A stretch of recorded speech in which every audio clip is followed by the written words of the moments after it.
पुरी काकटपुर निर्वाचन मंडली अस्तरंगे बीजेडी बैठक जोन स्तरीय समीक्षा और जनसंपर्क पदयात्रा प्रस्तुति बैठक अनुष्ठित होती। बैठक में दलीय कर्मकर्ता गुरुमंत्र देते स्थानीय विधायक तुषारकांति बेहेरा दल को किभली आहरी सक्रिय करा तृणमूल स्तर में जनसाधारण सहित किभली जोड़ी हेब से नहीं बैठक में कहते विरोधी दल में थाई लोकों काम करने को आह्वान दि जाएगी। बीजेपी प्रतिश्रुति दे सरकार गठन पर प्रतिश्रुति पालन करुनथिबारु एहा विरोध में जनसचेतनता सृष्टि करने को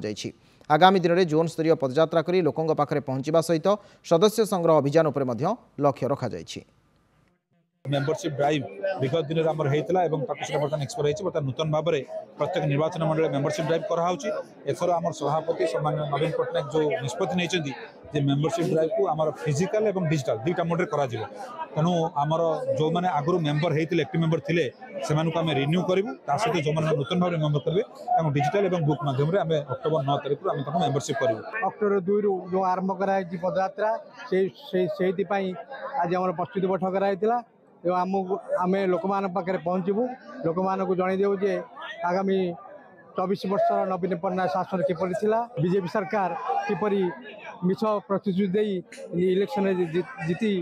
आज ओडिशा शासन करुच्ची आपण मैंने हृदय कर बिजु जनता दल प्रथम लक्ष्य।